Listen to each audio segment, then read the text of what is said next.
Hello, I'm Jennifer Howard with the Archive of American Television. Today is September 18th, 2003, and it is my great pleasure to be interviewing Earl Hamner in Studio City, California.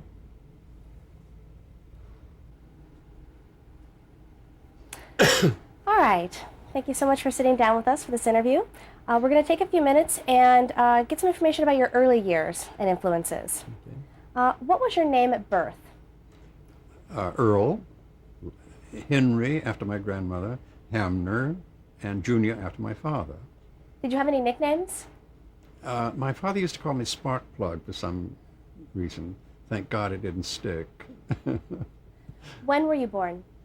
I was born in 1923, 10th of July, in a small town in the backwoods of Virginia called Schuyler. There's a guidebook to Virginia in which Schuyler is described as a tiny hamlet that rises to mild hilarity on Saturday nights. And I always thought if they thought there was mild hilarity, they should have seen us on Sunday morning when we went to church and confessed our sins.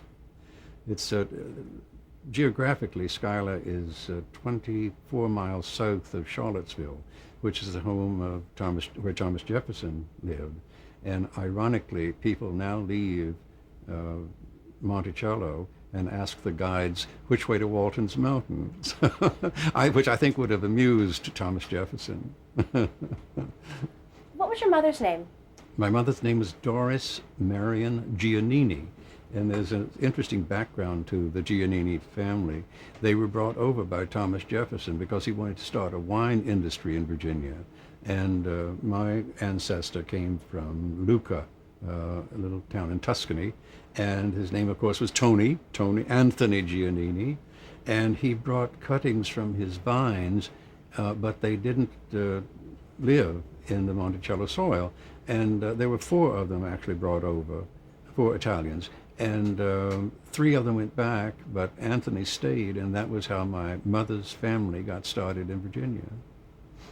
What did your mother do? She was a housewife, but housewife does limit the sound of what a mother does, because in my case I was the oldest of 8, and my mother cooked and cleaned and dressed us, and she was an admirable woman. She cooked biscuits every meal. Astonishing thing when you consider all the stuff that she had to do. She was very alert, she had very little formal education, but I think that, she loved books, she loved learning, and I think a remarkable woman for her place and time and experience. What was your father's name? My father's name was Earl, and also Henry, and my father, I think, was accounted for the fact that I am a dramatist. He was a very imaginative man. He was the youngest of 12 children, and I have a picture of him somewhere when he was 12. He's holding a baby duck in his hand, and he said when he was later as an adult, he said that I was squeezing that duck because it was a pet and I didn't want it to grow up.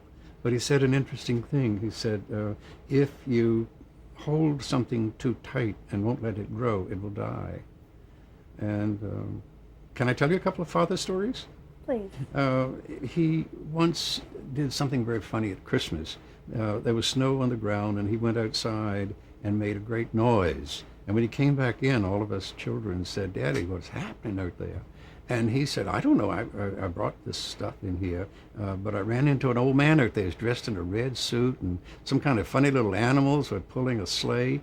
And Daddy said, and we said, "What happened?" And he said, "Well, I didn't know the old son of a bitch, so I killed him." So we were horrified that my father had killed Santa Claus. And I did use that story in a book later called The Homecoming, which we'll probably talk about as time goes by. How would you describe your family? Survivors, with some trace of nobility, good people, down-to-earth people. I've always felt that there were no such thing as ordinary people, that even in each of us there's something extraordinary. And I think I touched on that quality that in my writing that I think that my family has. How was your family affected by the Great Depression? Well, we were already in in a special environment. There was a mill in the family that were in the town where they quarried soapstone, and so we were in our village. We were all employed people. When the Depression came along, the mill closed, and so my father had to look for work in another town. And also, I think we had always been frugal people, but we had to become more frugal because of the absence of money. And my father had to move to another town and was only with us on weekends. But in my writing, I have been described as describing the Depression as too happy a time. And in truth, it was not that severe on us because in the first place, we were accustomed to being self-sufficient. We required very little from stores. We kept a cow that I milked most of the time, and I've said before that I'm the only writer in Hollywood that I know of who knows how to milk a cow. And we kept a garden, and my mother would can things that would see us through the winter. And there were apples, peach orchards nearby, and we would collect the fruit, and my mother would make preserves and put up things, and also canned tomatoes and corn and squash from the garden. So the Depression, I know, hit especially city people with great force, but because they didn't have those advantages. But we did, and so I look back on the Depression not with the same distress that, say, someone who's descended from a city person, from someone who lived in New York, for instance. How did your childhood in Virginia influence your later career?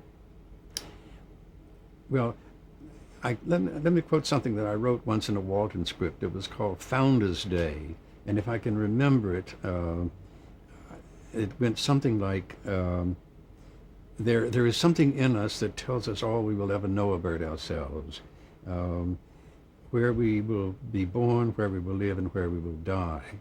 Some people cannot breathe unless they are close to the misted salt air of an ocean. Others suffocate unless they are in the dry, acrid desert air. My people were drawn to mountains. We came there 200 years ago, and we endured war and pestilence and conflict and disease, whooping cough, but we lived and we worked and we prevailed. And I think that feeling is what has been affected all of the writing that I've ever done, because the springboard, the fountain of my inspiration has been the place where I was born, into the family that I was born into. And I think that in each of us, we bond somehow with land. And I think it comes from the fact that our blood is spilled there. We fought wars on that land. Our sweat is in the soil. And I think that permeates who we are, and there's an unconscious pulling back to that land. At least it is with me, and I suspect it is with most of us. What were your hobbies growing up? Writing. That's all I ever wanted to do from the time I was born. Oddly enough, there was even though it was a rural small crossroads, the people who owned the mill had a tennis court, and I learned to play tennis, and I think that was about it. I did belong to something called the 4-H club, and I raised rabbits, which was no great feat. They raised themselves. What kind of a student were you? In high school and grade school, I was a good student. In college, having come from that background where the teachers were not that great. I mean, they were wonderful ladies mainly, but few of them had certificates. The requirements to be a teacher were not as good as they are now. And so I wasn't really qualified. I couldn't do geometry and trigonometry. And so that when I got to college, even though I was on a scholarship, I wasn't truly prepared for college. And so my grades were not that great. It had nothing to do with my IQ, or it was simply that I was poorly prepared for college. But I didn't stay in college very long anyway, because World War II came along, and I was drafted into the Army. And when I came home, I was able to take advantage of the GI Bill of Rights. And I forget what our question was. I meander so. That's quite all right. Okay. You had mentioned college. Where did you attend college before the war? Yes. Well, as I said, I was the first person in my family to ever go to college. And the doctor and his wife in our town thought I was worthy of going on, and they arranged for me to go to the University of Richmond on a scholarship. And I discovered, to my anguish and my horror and my distress, that I had signed on to become a minister. And I had no idea, but it was a ministerial scholarship. So I was somewhat relieved that the war came along and I didn't have to continue and become a minister. I thought I might have been a good minister. I like to think that something preachy about people who write. They always want to convert people to their way of thinking. but I didn't become a minister, thank God. Where did you serve during the war? Excuse me? Where did you serve during the war? I served in every miserable army camp in the country before I went overseas. I started as in the tank corps. I mean, with the Army's typical way of managing things, I was put as a tank, learned to drive an M4 tank. The only disadvantage was that I was 6 feet too tall, and my head kept bumping the top of the tank cover. So then I was transferred to learning to drive Jeeps and 6x6 trucks. And that was at Fort Knox, Kentucky. Then I was transferred to Fort Leonard Wood, Missouri, where I caught pneumonia and happily ended up not on a bivouac. And then I was chosen to be in something called the Army Specialized Training Program, which where they were sent you to college. But again, I was sent to learn engineering, which I had no affinity for, but I did love being at the University of Kentucky and fell in love with at least 3 girls there. But then I was quite suddenly shipped over to England, and as something called a replacement, which meant that you were not a member of a company. And so I was in England during the invasion, and then shortly after that, never at the front line, but behind it, I was sent to France. And I went ashore at Omaha Beach, and it was soon enough that we still had to go in on those pontoons, and you had to throw all your possessions overboard and then pick them up when you hit the sand. But there was no fighting. The fighting was gone. I didn't want to pretend I was in any way a hero or that I was ever shot at. And eventually I ended up in a small town south of Paris called Étampes. And there, one night, several of us were loaded into a truck and said, you're going to join an outfit.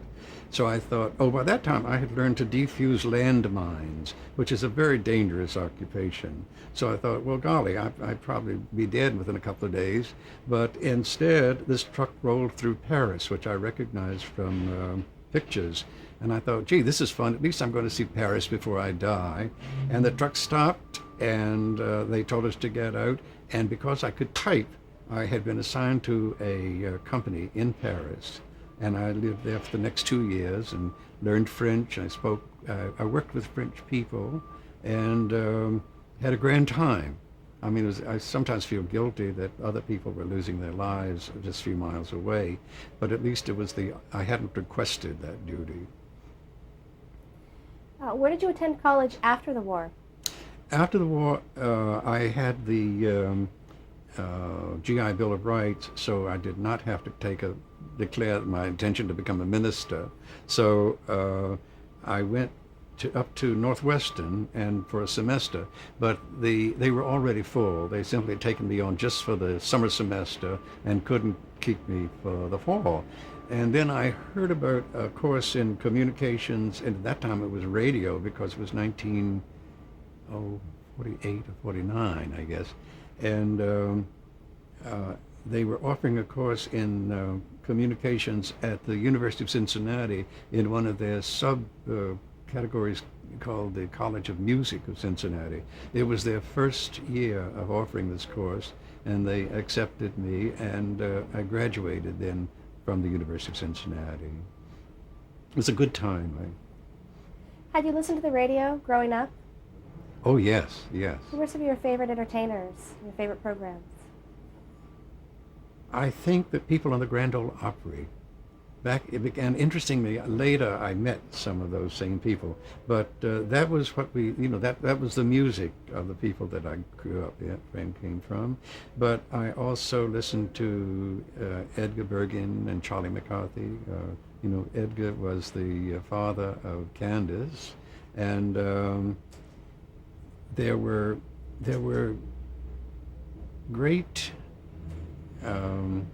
news people in those days. I can't remember a single one, but I just can't remember it.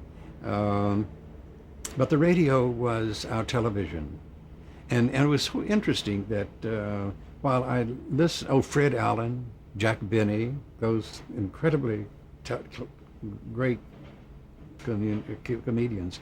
But what I was going to say is that it was interesting that having listened to the Grand Ole Opry, and having heard a woman named Minnie Pearl sing, years later I did a pilot in Nashville, Tennessee, and Minnie Pearl was living next door to the governor, and the governor gave a reception for us, and I was standing in the governor's mansion and saw the door open, and in comes Minnie Pearl, and so I went over, and she's actually a very cultivated lady. That performance she does is not the real person.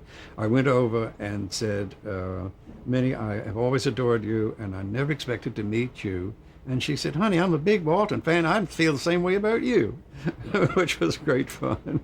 And then having listened to Edgar Bergen as a child and enjoyed his humor, when I did the Homecoming, the piece, the book and film that later became the Waltons, the person who played the grandfather in the film was Edgar Bergen, who's still a delightful gentleman. And is that the answer to your question? That's great. Yeah. When was the first time that you saw television? I think it was in a shop window in Richmond, Virginia, about 1948, somewhere there. What was your impression of it? I thought it was fascinating. And because I remember there was a comedian and an actress named Dagmar. I've forgotten the comedian's name, but he was about as entertaining as someone would be in that early day. Dagmar was an incredible lady. I wonder if she's still alive. Do you know? She was fun. Anyway, that was the first time I saw television. Did you think it would last? I hoped so, yes. That was 50 years ago, more than 50 years ago. I would like to pretend that I predicted, of course, that it would, but I didn't. I was just fascinated to see it. Now, in the mid-1940s, you worked at a radio station in Cincinnati. Yeah. How did that come about, and what did you do there? While I was a student at the University of Cincinnati, I entered a contest which was run by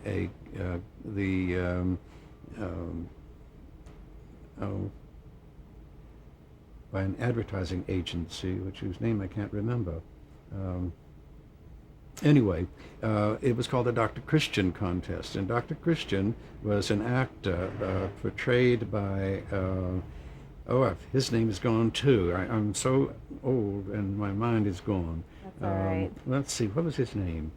He was a Danish actor, and he played Dr. Defoe in the movie.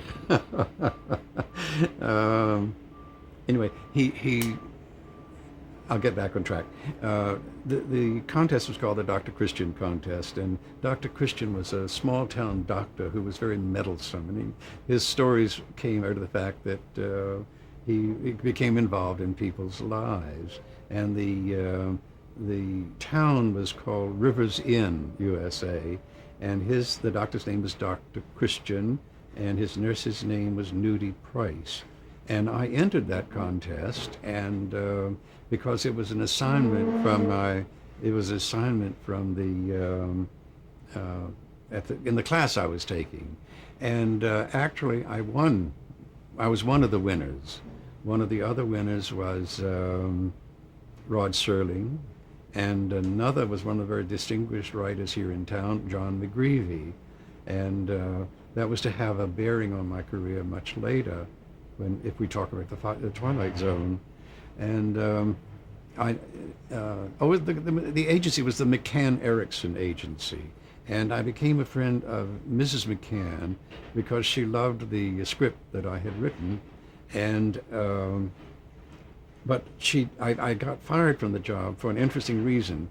I was young and foolish, and I wrote a parody of Dr. Christian, and it was called Dr. Pius.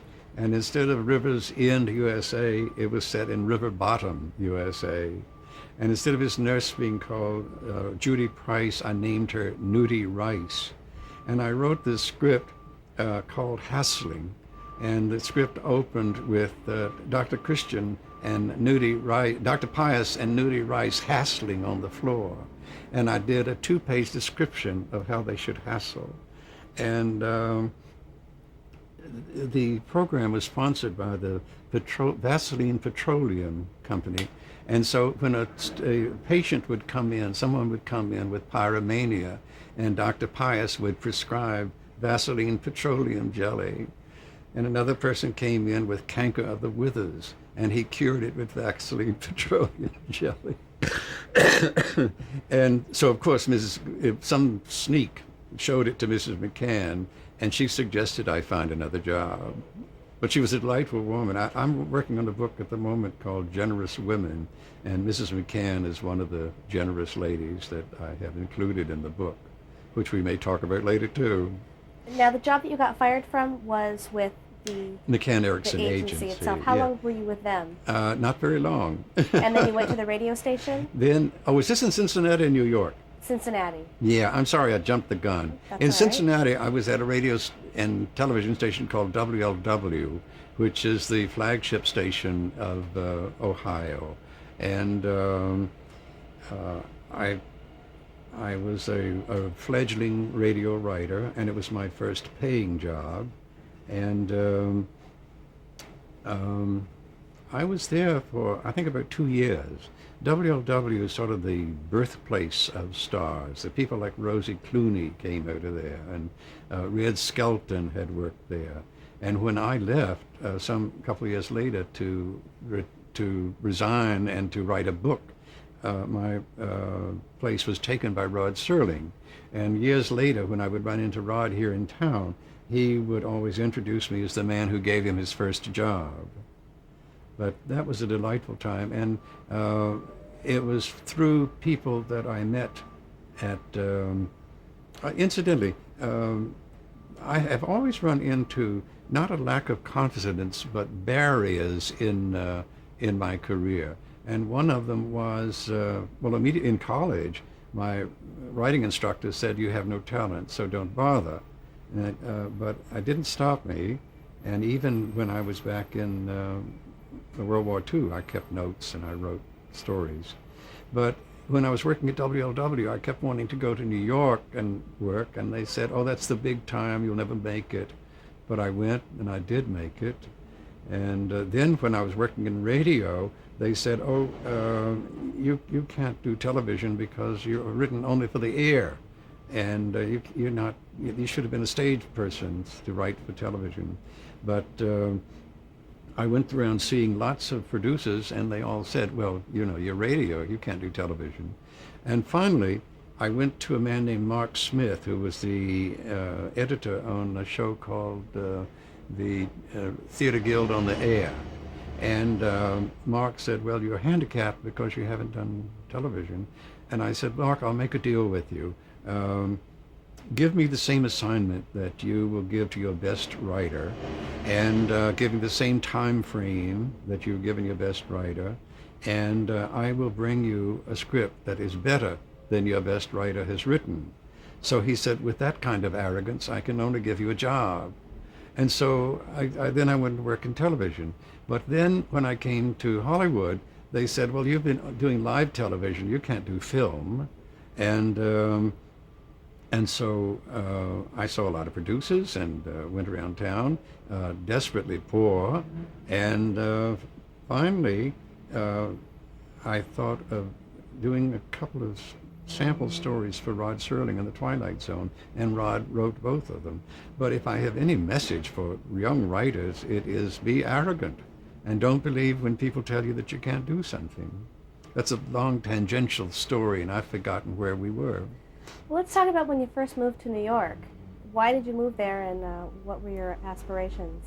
What did you do? There's just something about New York that drew me, and I think it does to all people who go there, who maybe have a talent that their hometown doesn't challenge. I had a friend who used to call it the big time, and I loved the fact that it was the big time, and it was. And I loved New York. During my stay in Paris as a soldier, I had developed interest in music, and so I started going to concerts and opera and things that I'd never seen before. And I loved the library in New York, that big library on 42nd Street. And I just loved the pace of New York, that wonderful, seemingly rude flow of people, but I wanted to be part of that, and I became part of it. And there was a very corny recording back in those days called Manhattan Tower, and it's very saccharine and sentimental, but I love it today, which is about what it's like to be young and talented and in love and living in New York. If young New Yorkers haven't, especially out-of-towners, haven't heard that recording, they should, if they can find a copy of it. But I still love New York. My wife and I were married there, and we go back every October to St. Bartholomew's Cathedral and visit the scene of the crime. How did your job at NBC come about? Through the way I think most jobs turn out. I knew somebody. There was a writer there named Van Woodward who had worked at WLW, and I carried an introduction to Van, and he said, this was after my stint at McCann Erickson. Van said, I have to fire a writer because he has a drinking problem, but as soon as I can have an opening, I will take you on. He was the kind of man who broke his heart to fire someone. And so what took him so long is that before he let this man go, he found another place for the other guy. And so I became a staff writer at NBC in New York, and had an office on the second floor overlooking the Rockettes' dressing room. And the Rockettes have no modesty, and they kept running in and changing uniforms. So I would be at my typewriter and looking up, and there'd be naked ladies across the way. It was quite a distraction. And I had more guests in my office than anybody. Let's stop right there and change tapes. Okay.